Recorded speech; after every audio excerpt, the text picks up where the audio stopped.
안녕하세요. 심화국어반 학생 여러분. 네, 이제 등교 계약 13일 날 고등학교 3학년들은 한다고 발표가 됐죠. 네, 학교 오시기 전에 이제 우리 온라인으로 수업했었던 거 네, 여러 가지로 정리해 놓고서 네, 등교 계약 와서는 같이 공부했었던 거 서로 나누는 시간 네, 가졌으면 좋겠어요. 오늘은 우리말 탐구 7번째 시간으로 여태까지 수업했었던 거요. 나중에 해야지 미뤄뒀었던, 네, 마지막 숙제하는 날로 제가, 네, 정해봤고, 네, 종합적으로 이런 거 우리 공부했었고, 이런 내용 준비 다 해오셔야 된다 하는 걸, 네, 말씀드리기 위해서 오늘 수업은 이렇게 종합판으로 준비했습니다. 우리말 탐구 수업 어떠셨어요? 우리말 아끼는 방법 만만치는 않았죠? 네. 그래도 우리말, 네, 우리가 아니면 누가 아껴주나요? 이렇게 저렇게 우리말에 관심을 가지고 우리말 수업 학교 와서도 열심히 할 수 있으면 좋겠습니다. 네. 앞에서 놓친 수업 있으시다면, 네, 다시 놓친 수업 따라가셔서 하나하나 찬찬히 들어보시고요. 제가 이번 시간에는 여태까지 수업했었던 거 정리하고 다음 시간에 그 심화국어 평가에 관련해서 수행평가, 지필평가 안내 말씀을 드릴 거거든요. 근데 제가 미리 말씀드리는 게 이번 수업했었던 거 그대로 수행평가든, 네, 우리 지필평가든 반영이 다 될 거니까, 될 예정이니까, 이건 온라인 수업이니 그냥 대충 들어도 된다. 학교 가서 내가 다시 열심히 하면 된다. 네, 그거 아니고요. 네, 우리 온라인 수업으로 했었던 걸 가지고 제가 수행평가도 활용할 것이고 지필평가 비롯해서 본 수업 시간도 이거 네, 계속 이용을 할 거라서요. 빠졌었던 것이 있다면 제가 20분만 찍는다고 해서 했다가 좀 길어진 강의가 몇 개 있기는 하지만요. 꼼꼼히 찾아서 꼭 다시 들어보셨으면 좋겠습니다. 계약하기 전에 방학숙제 몰아서 해도 괜찮긴 하잖아요. 그쵸? 여태까지 열심히 들었었던 친구들은 그냥 여유로운 마음으로 네, 이번 수업은 가볍게 들어주시고 여태까지 조금 나중에 해야지 하고 미뤄뒀었던 친구들은 이제 조만간 등교 계약하니까 네, 여러분들 온라인 수업으로 공부했었던 거 잘 정리해서 오세요. 네, 6시간 동안 우리말 강의, 우리말 탐구 수업 했었었고요. 네, 1차 시 제가 첫 시간이라고 제일 간단하면서 쉬운 걸로 내드린다고 과제 내드렸었어요. 첫 번째 시간 주제가 무슨 뜻인지도 모르고 쓰는 우리말에 대해서 탐구해 보는 거였었죠. 네, 그리고 2차 시는 몰라서 못 쓰는 몰라서 못 쓰는, 그러니까 나만 못 쓰는 우리말이 되겠죠. 또는 나나 친구들이 모르는데 어른들은 안다거나 우리말에 관심 있는 사람들은 알고 있는 말을 좀 찾아보자 했었었고, 그 다음에 3차시 수업, 요건 교과서 내용하고 연관이 되는 거였는데 참 잘 만들었다, 감탄이 나올 만한 네, 요즘 만들어진 새말에 대해서 찾아보자고 했었어요. 그리고 4차시, 5차시가 이렇게 세트였었는데요. 4차시는 네, 사이시어 표기하고 관련해서 이건 왜 이렇게 규정을 만들어서 사람 머리를 복잡하게 만들까? 이 규정 좀 바로 다 잡을 수 있는 좋은 대안이 없을까 하는 걸 탐구해보자, 생각해보자 했었던 강의였었고 5차시 수업은 예외 규정을 대하는 우리의 자세 관련해서요. 대표적인 예로 불규칙 용언, 이게 불규칙으로 접근하는 것보다 규칙으로 접근해서 우리말 탐구하기 또 굉장히 좋은 제재가 된다 하는 걸 제가 여러분들하고 같이 이야기를 했었습니다. 그리고 마지막 6차시 강의는요. 역시 우리 교과서 말글살이하고 연관이 됐었던 부분인데 제가 주제를 조금 틀어서 높임 표현에 대한 우리들만의 철학, 자기만의 생각, 그리고 우리가 앞으로 한국말에서 높임 표현을 어떻게 다뤄야 할지, 어떻게 대해야 할지 그 마음 자세를 생각해 보게끔 하는 강의 네, 준비했었었죠. 네, 이렇게 6시간 강의를 네, 여러분들 들으셨던 거고요. 하나하나 다시 네, 조금 더 구체적으로 들여다보자고 하면 우리말 탐구 첫 번째 시간, 좀 전에 말씀드린 무슨 뜻인지도 모르고 쓰는 말 찾아보기 과제는요. 제가 10가지를 찾아보시라고 했고요. 제가 드렸었던 예가 지금 1번, 2번, 3번, 4번, 5번에 나오는 네, 이런 예들이에요. 쑥을 제일 먼저 말씀드렸었죠. 쑥쑥 잘 자란다. 이 뜻 알고 쓰는 사람 거의 없죠. 네, 너무 쉬웠는데 우리는 네, 생각하지 않고 그냥 쑥을 잘 먹어왔단 말이에요. 네. 쑥, 네, 쑥, 이건 이런 뜻이었지. 누가 알려주지 않으면 몰라요. 찾아보자는 이야기였어요. 시치미는 배웠어요. 어처구니도 영화 본 친구들은 거기서 배웠을 것이고 아니면 상식적으로 알고 있는 친구도 있었을 것이고. 네. 그러니까 뭐 어떤 경우든 상관없죠. 주변에서 우연히 알게 된 거든 옛날에 배웠었던 내용이었는데 잊어버리고 있었던 거든 이게 이 뜻이었지. 자기가 처음 알게 됐거나 아니면 요즘 최근에 이 우리말 탐구 수업을 통해서 맞다. 내가 이거 잊어버리고 있었는데 이게 이 뜻이었지. 네. 하는 단어들을 10개 찾아서 공책에 그날 수업 날짜로 일기는 적어주세요. 네. 10개를 뜻과 함께 적어주시라고 했고요. 그 다음에 1번, 2번은 이제 나누기를 제가 1번은 단일어, 2번은 합성어나 파생어, 복합어로 찾아보시라 했는데 제가 두 번째 시간에서 이거 나누는 거 너무 힘드니까 나누지 않고 그냥 분간 없이 찾아보시기를 권해드린다고 얘기했습니다. 네. 그리고 땅콩, 땅에서 나는 콩 알고 있었던 사람 몇 명이나 있나요? 달걀은 그나마 땅콩보다는 달걀이 알이라는 걸 알고 있었던 친구들이 조금 있었을 것 같고요. 여보는 정말 아무도 몰랐을 것 같고 가시버시는 이 말 자체도 모르죠. 그 다음에 나쁜 놈은 잘 쓰지만 나쁜만 아는 놈이라는 어원을 알고 쓰는 사람 많지 않았을 것 같아요. 이것처럼 제가 지금 제시해드리는 이런 비슷한 예들을 찾아보시면 됩니다. 책에서 찾으시는 거 너무 좋고요. 뭐 인터넷 검색을 통해서건 자기 나름대로 탐구하셔서 주변 사람들한테 물어봐도 좋겠죠. 쑥이나 땅콩이나 달걀 같은 예를 알려주면서 이런 예, 뭐 더 아는 거 없냐 하고는 주변 사람들한테 물어서 찾아오시는 것도 괜찮아요. 그리고 제가 두 번째 시간에서 강원도, 전라도 요 예도 다 알려드렸어요. 제가 괄호 속에 이거 합쳐진 말이다. 강원도부터 충청도까지는 그때 못 들었었던 친구들은 다시 한번 봐주세요. 다 앞에 말을 가지고 와서 이게 만든 나름 줄임말이죠. 근데 경기도는 조금 다르고 서울도 조금 다르다 했어요. 그리고 제주도는 모르니까 찾아와 주시면 너무 고맙겠다고 했어요. 경기도는 그냥 서울경자에 주변 기자 써서 서울 주변이라고 얘기했고요. 서울은 서라벌에서 온 말로 그냥 우리말로 서울, 수도라는 의미를 가지고 있다 했습니다. 물론 다른 설도 있다고는 했지만요. 그 다음에 샌드위치나 핫도그 예를 든 건 꼭 순 토박이 말, 그 다음에 한자 말 그거 두 개만 되는 것이 아니라 외래어도 된다는 취지로 샌드위치나 핫도그를 예를 들어 드렸었던 겁니다. 그러니 여러분들이 영어 시간에 배운 말인데 우리나라 사람들이 그냥 우리말처럼 쓴다 하는 외래어라면 그것의 어원 알고 있다 하면 쓰셔도 되죠. 그러니까 이렇게 1번, 2번, 3번, 4번 예를 막론하고 제가 예시로 들어드렸던 이런 단어들처럼 무슨 뜻, 우리가 아는 말이긴 한데 이게 이런 뜻이었구나 라는 걸 미처 모르고 깜빡 잊어버리고 생각하지 못했었던 단어들 의미를 되새기는 걸 해보자 했었던 게 첫 번째 말이었습니다. 5번도 다시 한번 봐주세요. 꼭 토박이 말일 필요는 없다. 그리고 단일어, 합성어, 구분 없이 그냥 찾으면 된다. 그랬습니다. 그 다음 두 번째 시간이요. 몰라서 못 쓰는 우리말인데 제가 이것도 유형을 몇 개 나눴어요. 그리고 이건 7개 찾는 게 필수 과제라고 했었죠.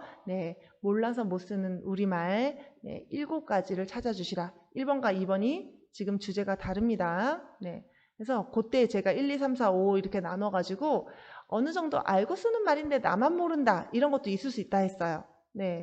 그 다음에 미르, 가람, 누리, 즈문처럼 시험에도 잘 나오고 사람들이 잘 쓰는 말인데 사라진 말 중에 찾아서 이런 말도 있었네. 찾아내셔도 된다 했고요. 그 다음에 3번 같은 예, 4번 같은 예를 많이 찾아보시라고 그때 권해드렸었는데 시나브로 아는 사람은 알아요. 그냥 무슨 물건 이름으로 담배 이름으로 아는 사람도 있고 시나브로의 그 정확한 뜻을 알고 쓰는 사람도 있고요. 미쁘다 깜냥 갈무리 잘 익기 쓰는 사람은 쓰는데 보통 사람들, 특히 청소년 기준으로 했을 때는 모를 수 있거든요. 이런 단어, 네, 아이들이 흔히 쓰는 말은 아니기 때문에. 잘 모르지만 아직 어른들은 대한민국 사람들 전체 기준으로는 쓰고 있는 말 중에 찾아내셔도 너무 좋겠다고 얘기했고, 그다음에 소설이나 너볕하다나 뭐 너나들이 이런 말은 어른들도 잘 모르는 말이죠. 근데 이게 사라졌다 말할 수 없어요. 네. 그러니 사라진 말도 아닌데 사람들이 그냥 안 쓰면서 뭐 외국어 외래어에 가려져서 안 쓰이기도 하고 한자말 때문에 밀려서 안 쓰이기도 하고 뭐 안 쓰이는 이유는 여러 가지 있겠죠. 근데 알고 보니 뜻도 되게 괜찮고 말도 너무 예쁘다 하는 우리말도 많이 있단 말이죠. 그래서 몰라서 못 썼던 말, 네, 이 말 이번 기회에 다시 이렇게 한번 찾아보시고 탐구해 보시고 7가지 예를 찾아주시면 좋겠다 했습니다. 그리고 제가 이날 특별 과제 드렸었어요. 이런 말이 있을 수가 있나? 아, 선생님 거짓말. 이건 아닌 것 같아요. 하는 말들 중에서 진짜 얘들아 있어. 너희들이 실제로 사전 찾아봐. 확인해봐. 했을 때 나오는 단어들이 몇 가지 있다 했죠. 제가 예로는 다 먹는 것들의 예를 드렸습니다. 망고 오이가 아니라 망고 하다 오이 하다에 지금 제가 하다는 다 빼고 네, 망고 오이만 다 지금 나열을 해 놓은 겁니다. 그래서 이런 특이한 말들, 매실매실하다도 너무 특이하죠. 믿기 힘들지만 존재하는 신기한 말도 있으니 제가 얘들로 먹거리, 먹는 것과 관련한 네, 하다 붙은 말들을 예를 들어 드렸는데 여러분들도 주변 사람들한테 말했을 때 아유 거짓말 하지 마. 근데 실제로는 존재하는 말이 있다고 하면 그런 말 특별히 찾아오는 친구들 제가 특별히 기억하겠다고 했었죠. 이건 개수에 제한 없이 네, 하나라도 있으면 찾아오시면 네, 제가 사랑 많이 해드리는 걸로 그렇게 네, 말씀을 드렸었습니다. 2번째 시간 과제였으니 지금이라도 네, 못하셨던 거 다시 고민해보시고 탐구해보셔서 꼭 7개 채워오시길 바랍니다. 그 다음에 3번째 시간 과제는 네, 뭐 주제 나온 대로 재미있는 우리말 찾아보는 시간이었었죠. 네, 재미있는 우리말 대신 새로운 말 중에 찾아봤으면 좋겠다 하는 게 2번째 시간 과제하고의 차별점이었습니다. 네, 요거는 네, 어려울 것 같아서 제가 3개만 찾는 걸 필수 과제로 냈었었고요. 이런 건 좀 찾지 말아달라. 이런 예들을 찾아달라 하고 네, 7가지 지금 그 나열된 것들로 수업을 했었어요. 1번처럼 돼지 엄마 눈부족 뇌생남 유행이 지났거나 내가 보기에 재미없다. 그리고 눈부족이 뭐야? 이거 쓰는 말 주변에서 나 한 번도 본 적 없는데 나도 모르고 친구도 모르고 네, 뭐 별로 관심도 없고 알아듣지 못하는 말 이런 건 웬만하면 찾지 말아달라고 했고요. 제가 이번 예 들어드리면서 너무 감탄했고 정말 잘 지었다고 생각하니 여러분들도 이런 예를 좀 찾아보시라 했어요. 자기 기준에서 너무 신기하고 재밌고 기발하다고 생각하는 네 우리말 네 오마이갓 네 외국말하고 섞여서 뭐 말이 만들어진 건 상관없다 했습니다. 네. 그러니까 우리나라 사람들이 만든 새로운 말인데 그게 사고명으로 쓰였건 무슨 프로그램 명으로 만들어졌건 진짜 저 말 잘 만들었다 네, 하는 기발한 단어들 네, 기발한 새로운 말들을 찾아보시라 했어요. 3번 예는 저는 재미없어요. 그래서 노잼이라고 적었는데요. 여러분들 재미있으세요? 네, 이런 단어도 찾지 말아달라. 그 다음에 저는 꼬돌람 이런 말 금사빠니요. 좀 별론 것 같아요. 별로 그렇게 감탄이 나오지는 않아요. 네, 모르민족 5포세대. 그러니까 이렇게 지금 제 기준으로 재미가 별로 없다. 이건 뭐야 이거 별로 감탄도 안 나온다. 고급지다, 신멋, 핵꿀잼, 극혐? 저 극혐이라는 말 자체가 진짜 좀 네, 무섭거든요. 아, 이런 말은 사람들이 좀 안 만들었으면 좋겠는데 하는 약간 개인적으로 부정적으로 판단이 되는 단어들은 또 빼는 것이 좋겠죠. 제가 3가지만 찾아보시라 했으니까 제 수준의 오마이갓 한국 외식문화학원처럼 진짜 잘 만들었네 하고 감탄이 나올 만한 단어를 찾아봐 달라는 게 저의 간절한 부탁이었습니다. 그 다음에 좀 얘가 부족한 것 같아서 직콕독서 방콕, 뭐 엄빠, 우프다처럼 좀 유행이 지나기는 했지만 직콕독서 빼고는요. 이 말은 진짜 필요한 말이었고 잘 만들었지 하고 인정이 될 만한 예들은 넣으셔도 된다고 했습니다. 자기 기준으로 네, 참신하고 좋은 예를 3개 찾아봐 달라 했고, 그 다음에 요날도 특별 과제로요. 생각하면 할수록 웃기고 어이없고 사람들이 이상하게 쓰고 있는 말 찾아내 주시면 너무 좋겠다 했죠. 이렇게 평상시에 제가 특별 과제 내드린 거 온라인 수업 하는 동안 좀 찾아보셨다면 아마 분명히 학교 오셔서 웃을 날이 있으실 거예요. 네. 그러니까 시간, 여력, 에너지가 되신다면, 그리고 앞으로 나는 좀 더 편하게 살고 싶다. 집에서 조금 더 고생하고 학교 다니는 동안 조금이라도 더 이렇게 고생 안 하고 다니고 싶다고 하면 네, 제가 특별 과제 드리는 것도 고민 많이 해오시면 좋겠어요. 분리수거 잘못된 말이라 했죠. 피로회복 무서운 말이라 했어요. 축구 차다. 네, 정말 말도 안 되는 말이라고 했습니다. 문 닫고 들어와 어이없지만 네, 못 들어간다 했죠. 과유불급처럼 네, 공자님 말씀하고 다르게 우리 마음대로 해석해서 네, 틀리게 사용하는 경우 있다 했는데 이런 말들 아시면 좀 찾아보시라. 주변 사람들한테 물어보시라. 네, 인터넷으로도 책으로도 네, 뭐로도 신문으로도 좀 검색을 해보시라 하는 걸 특별 과제로 내드렸어요. 역시 특별 과제니까 네, 개수 제한 없고 찾아와 주시면 그걸로 고마운 거죠. 그 다음 4번째 시간에는요. 네, 이상한 규정 들여다보기라고 해서 사이시옷 공부 여태까지 해왔었던 공부인데 네, 저는 사이시옷 표기의 부작용 이런 거 있다. 그러니 우리 나름 대안 찾아볼 필요 있다 하고는 수업 주제를 끌어갔습니다. 네, 장맛비라고 왜 써야 되는지, 왜 발음해야 되는지 네, 거기서부터 출발해서요. 뭐는 머리말이라고 얘기해야 되고 그러니까 발음도 머릿말이라고 하면 틀렸다고 했죠. 머리말이라고 발음해야 되는데 이거부터가 한국 사람 어렵다고 했습니다. 그리고 머릿말, 시옷을 넣는 사람도 있고 안 넣는 사람도 있고 자기 마음대로 쓴다고 했어요. 그 다음에 잇몸은요. 이 표기 자체가 어색하게 느껴지는 한국인들은 많지 않지만 네, 이 표기 자체에 우리가 너무 익숙해져서 이의 몸이라는 이 말 자체의 뜻을 잊어버리는 상황이 벌어졌다 했죠. 그 다음에 나뭇잎은 특별하게 부작용은 없는 단어로 제가 제시를 했고요. 그 다음에 장미과는 장미과라고 읽어도 된다는 했죠. 근데 뭐 한자어 플러스 한자어니까 여기는 시옷 넣으면 안 된다. 이런 거 기억해서 쓰기 굉장히 번거롭다 했어요. 그래서 한국 사람들 잘 못 지킨다 했습니다. 그러니까 최대값은 네, 값이 우리나라 말이니까 한자 플러스 우리말이라는 이유로 그 한글 맞춤법 30항에 의해서 시옷을 넣어야 되고 뭐 장미가는 빼야 되고 되게 애도 어른도 골치 아프다 했어요. 그리고 사글세빵은 너무 특이한 단어라고 했죠. 삭은 우리말이고 월세는 또 한자말이고 방도 한자말이에요. 근데 이 경우는 또 특이하게 붙인다 했어. 이렇게 복잡하고 어려운 사이시옷 표기 골치 썩혀가면서 우리가 해야 되나? 그리고 정확하게 한다고 누가 상을 주나? 틀렸다고 해서 뭐 누가 뭐라고 하나? 그렇지 않죠. 시험을 위한 공부이지는 않나. 그리고 이게 우리에게 주는 무슨 그 긍정적인 효과가 무엇이냐? 이걸 따져볼 필요가 있다 했어요. 그러면서 제가 깻잎과 촛불의 예를 덧보태서 드렸고 깻잎도요. 깨 입힌 걸 사람들이 잊어버린다 했어요. 잇몸처럼 똑같습니다. 그리고 촛불 진짜 황당한데요.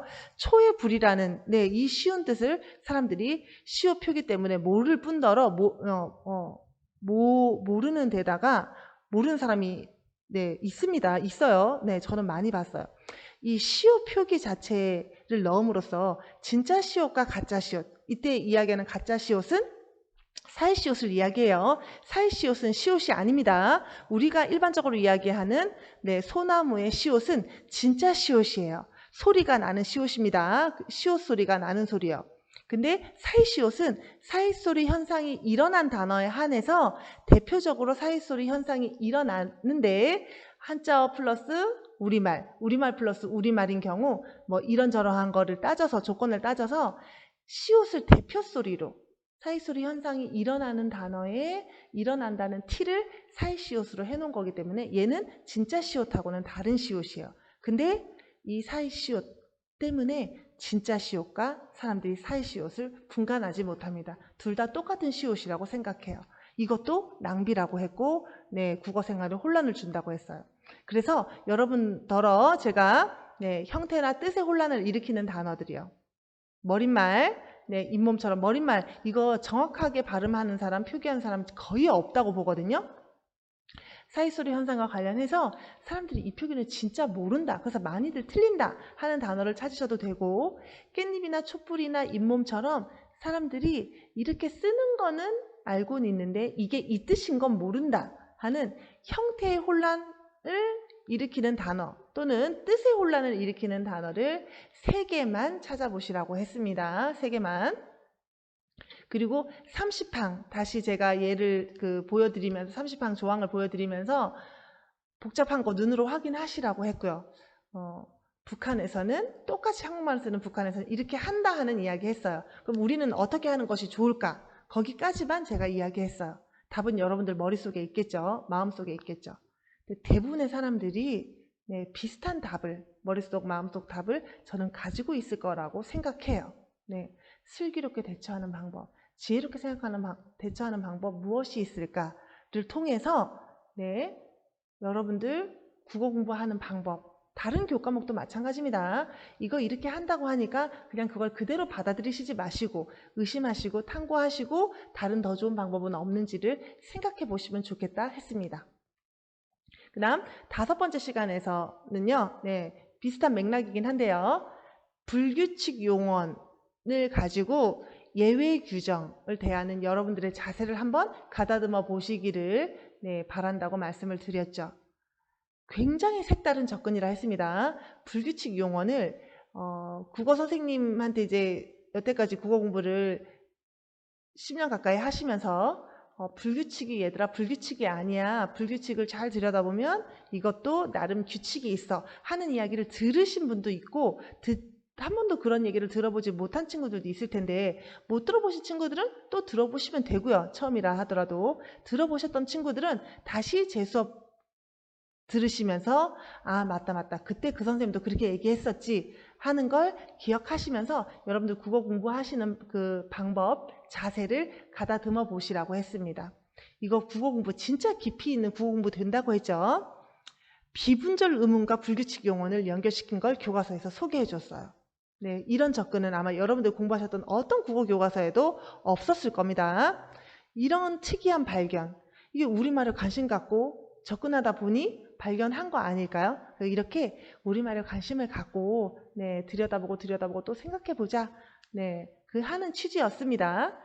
접다는 짧게 발음나네, 덥다는 길게 발음나네, 근데 접다는 규칙 활용하네, 더워는 교과서에서 배운 대로라면 불규칙 활용하네로 시작을 해서 어머 이거 혹시 규칙 되나 하고 접근해 갔었던 거예요. 굽다? 되네? 허리가 굽었는데는 짧게 발음하는데 생선을 구웠는데 굽다는 길게 발음하는데 하나는 규칙, 하나는 불규칙이네. 똑같이 묻다, 땅에다가 매장하다에 묻다는 짧게 발음하는데 사람한테 뭔가를 몰라서 물어보다 할 때 묻다는 길게 발음하는데 희한하게 하나는 규칙, 하나는 불규칙이었어요. 씻다, 짓다도 마찬가지였었죠. 그래서 어머 이거 비분절음은 그러니까 소리의 장단, 길고 짧음과 불규칙 용언이 상관이 있구나 하는 발견 해볼 수 있다는 소리죠. 이것도 깊이 들어가면 되는 게 있고 안 되는 게 있다 해서 안 되면 어떻습니까? 되는 게 있다는 게 신기하다 소리예요. 곱다, 깊다, 걷다, 낮다, 긋다 전부 다 불규칙 활용하고 전부 다 장음으로 발음이 돼요. 길게 발음이 난다고요? 이런 탐구의 자세 너무 멋있다는 소리죠. 근데 얘들을 더 모아보니 두껍다는 길게 발음 안 나는데 얘 불규칙 활용하네? 깨닫다도 그러네? 아름답다도 그러네? 그러면 이제 다시 넘어가면 되죠. 다 안 되네? 그럼 이거 뭐지? 다시 쳐다보니 어머 이 이름절 어간일 경우에만 되나 보다. 또 이런 발견을 할 수 있다는 거죠. 곱다 2글자죠. 어간 하나죠. 두껍다 3글자죠. 어간 2글자예요. 아름답다 3글자. 그러니 한 글자짜리 어간일 때만 되나 보다. 여기까지도 탐구의 자세 아닙니까? 굉장히 훌륭한 자세잖아요. 그러면서 장음을 가지고 중세국어, 성조하고도 연결 지을 수 있다 했습니다. 그럼 이 장음 도대체 뭐야?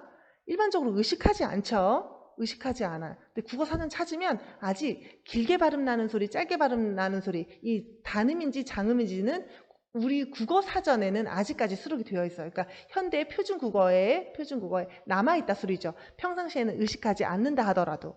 그리고 중세국어 배운 친구들은 알아요. 우리나라 말도 중국말처럼 성조가 있었다. 다만 중국의 성조하고 한국의 성조하고는 다르다고 했고요. 그 성조 중에 상성이라고 있었는데 낮았다가 높아지는 소리. 그 소리가 현대국어로 오면서 네, 장음으로 바뀌었다. 다만 아직도 사투리에는 성조가 남아있다. 그래서 억양이 서울 사람들하고 지방 사람들하고 어휘도 다르지만 억양도 다르다 하는 거는 네, 국어 시간에 배웠단 말이에요.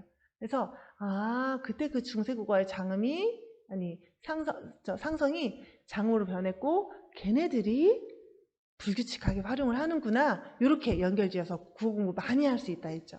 그리고 춥다 밉다까지 이제 계속 탐구하면 가지는 거겠죠. 뭐야? 한 글자짜리인데 안 되는 게 있네? 그쵸? 이거 안 되는 거 있습니다. 네, 완벽한 규칙은 아니었어요. 비분절 음운과 불규칙 용언 이렇게 연결 지었을 때 소리의 장단과 불규칙 활용이 딱 떨어지는 저기는 아니었어요. 모든 법칙에 예외가 있는 것처럼 얘도 만약에 법칙이라고 한다면 예외가 나온다 소리인 거죠. 네, 이름절 어간까지만 하면 되는 줄 알았는데 춥다 밉다는 이름절 어간인데도 불구하고 장음 아니고 불규칙 활용을 하는 단어라서 앞에서 찾았었던 그 규칙이 또 무색해져요. 예외가 된다고요. 여기서 그럼 멈추지 말고 역사 공부 들어가면 된다 했죠.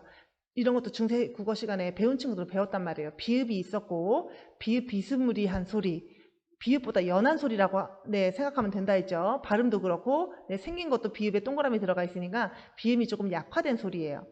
이 순경음 비읍이 현대국어에 없어졌잖아요. 똑같이 우리는 이 순경음 비읍을 비읍으로 표기를 하되 활용하는 거에서 얘가 진짜 비읍이었는지 아니면 가짜 비읍, 그러니까 옛날에 순경음 비읍으로 썼던 비읍인지를 분간할 수 있는 그런 접근도 가능하다 했어요. 이건 나름 몇몇 교과서에 소개가 된 조금 알려진 그 접근 방법이었었고요. 비분절, 소리의 장단과 불규칙 용언을 활용시키는 건 저도 국어 선생님이지만 우리 교과서에서 처음 본 접근법입니다. 근데 이 색다른 접근법을 가지고 제가 이런 식으로 탐구를 해보자. 우리도 이런 호기심을 가지고 우리 스스로 발견하는 사람이 되자 하는 이야기를 여러분들한테 했었던 겁니다.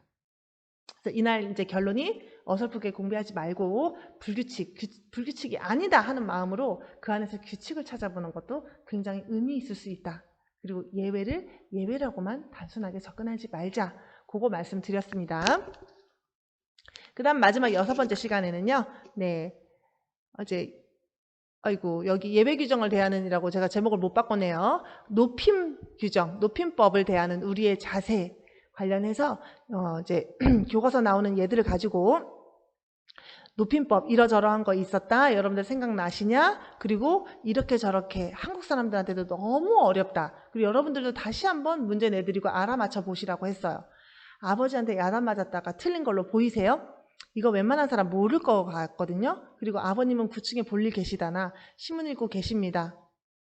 이거 틀렸다고 했는데 쓰는 사람 많이 씁니다. 왜 틀렸냐 물으면 그냥 부담스러워서 틀렸습니다. 그리고 저희 나라는 틀렸고 우리 교과서식으로는 저희 학교 저희 반은 맞다고 했는데 이게 말이 되냐. 이렇게 뭐는 되고 뭐는 안 되고 똑같은 저희의 경우에도 되고 안 되고를 분간 지어 놓으면 이걸 어떻게 정확하게 사람들이 다 지켜서 쓰겠냐. 그런 반론 가질 수 있다 했죠. 그 다음에 주문하신 커피 나오셨습니다. 말씀하신 사이즈가 없으십니다는 교과서에서 일반적으로 국어 시간에 직접 높임과 간접 높임 배우는데 그거 어설프게 공부해가지고 또 이상하게 간접 높임을 하는데 이거는 커피는 높임의 대상이 아니기 때문에 애시당초 간접 높임하고도 상관없다 하는데 이거 평상시 여러분들 못 지키신단 말이에요. 그리고 누가 틀려도 상관하지 않죠. 근데 교과서에서는 아직까지 따져요. 간접 높임하고 상관없으니까 틀린 예니까 이렇게 쓰지 말라고 해요.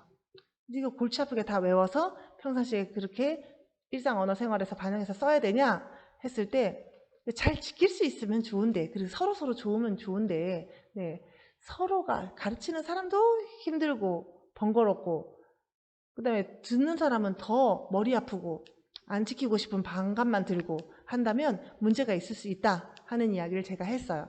그리고 7번 예가 이제 우리 교과서가 멋있게 좋은 예들을 딱 줬죠. 아버지 좀 오시라고 해라. 또는 할머니 아버지가 진지 잡수시라고 하셨습니다는 맞기도 하고 틀리기도 한 너무너무 특이한 예라고 했습니다. 교과서도 여기까지 갔다고 했어요. 맞다 인정, 틀렸다 인정. 그럼 우리 어떡하냐고요. 아, 선생님 좋네요. 마음대로 쓰면 되겠네요. 네, 저는 그 수준보다 조금만 더 한 단계 높였으면 좋겠다 했어요. 그래서 상대 높임이든 객체 높임이든 주체 높임이든 우리말 탐구하면서 이런 거 공부하는 것까지는 좋아요. 직접 간접 뭐 앞전번도 그렇습니다. 네, 우리나라 말에 이런 높임법이 있었다. 우리말 아끼는 마음으로다가 네, 중세국어 공부하듯이 공부하는 거 좋은데 네, 이런 거 공부 안 한 사람들이 오히려 외국인들은 더 잘 가르치더라는 얘기죠. 다 붙이세요. 까 붙이세요. 요 붙이세요 했는데 이것도 어떤 건 되고 어떤 건 안 된다 했죠. 이걸로 이렇게 설명하고 끝나면 되겠냐? 요만 다 붙이라고 하면 되냐? 근본적으로 우리가 우리말을 사랑하는 그 마음을 살려서 높임법을 들여다보면 제3회 정말 우리가 정말 여태까지 헛 공부하는데 에너지를 많이 썼구나 하는 그 또 다른 어떤 그 지점에 도달할 수 있다 하는 이야기를 제가 했었습니다. 그리고 제가 여러분한테 또 저기를 넘겼죠, 바톤을. 네, 여러분들 어떻게 생각하시냐고. 제가 네, 여러분들한테 뭐 저는 이게 맞다고 생각합니다 한다고 여러분들이 그거를 고지고대로 따라주시기도 하겠지만 저는 아닌데요. 반론할 수 있겠죠. 그러면 네, 제가 옳다고 생각하는 방향으로 갈 수도 있고 더 좋은 방향으로 우리는 갈 수가 있을 거란 말이에요. 그래서 저는 네, 남들이 쉽게 해주지 않는 이야기, 국어 교사이기 때문에 해줄 수 있는 이야기, 네, 우리말에 대해서 탐구를 먼저 한 사람으로서 생각을 먼저 한 사람으로서 해줄 수 있는 이야기들을 네, 이때 좀 늘어나 봤습니다.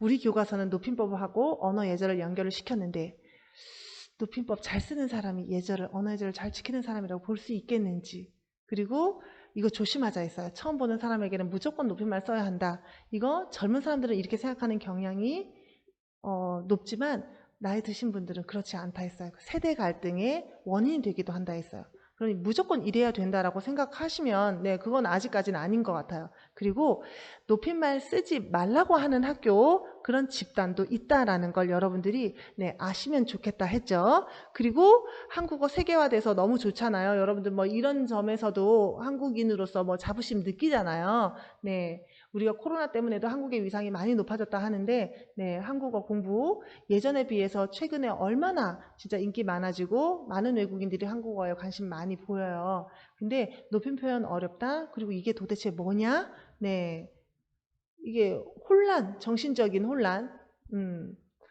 이런 나라가 있구나. 말을 다르게 하네. 나이를 따져야 되네. 계급을 따져야 되네. 뭐 친분을 따져야 되네. 그런 식의 접근을 우리가 외국인들에게 해야 돼. 이거 우리 소중한 문화야. 그러니까 네가 이런 것도 공부를 해야지. 한국어 공부하는 사람으로서. 그렇게 할 문제인지 아니면 우리도 네, 대세에 따른다고 해야 될까요? 아니면 우리도 네, 이제는 이렇게 말에 있어서 위아래를 낮추는 우리 그 문화에 맞게 이렇게 우리 말을 가다듬는다고 해야 될까요? 네, 그렇게도 이렇게 방향을 틀 수 있다는 이야기를 제가 했습니다. 그리고 높임 표현이 신문제사의 유물이라는 거, 이런 거는 그러니까 전제를 부정할 건 우리가 부정하고 뭐 비난할 건 비난하고 비판할 건 비판하는데요. 이게 부정할 거는 하지만 네, 높임 표현이 신문제사의 유물인 거는 부정할 수는 없는 문제라 했어요. 네, 근데 이걸 앞으로 우리가 변형을 시킬 거냐, 없앨 것이냐, 아니면 뭐 또 다른 제3의 답으로 어떻게 할 것이냐, 뭐 기존대로 갈 것이냐는 우리의 몫이라고 했죠. 그래서 네, 마지막 시간은 멋있게 네, 높임말을 대하는 우리의 자세, 네, 우리 교과서도 이런 자세에 대해서 고민해 보라는 것까지는 못 갔다고 했어요. 제가 조금 더 네, 선수 쳐서 이제 앞으로는 이런 탐구도 심화국어 교과서라면 실릴 수 있겠죠. 일반 국어 교과서도 그렇고요. 우리가 조금 더 먼저 네, 고민을 해보자 하는 이야기를 마지막으로 드렸었어요. 네. 우리말 아끼는 방법 제가 뭐 6시간 했지만 네, 쉽다면 쉽고 어렵다면 어려워요. 네. 네, 저는 그렇게 생각해요, 진짜. 네.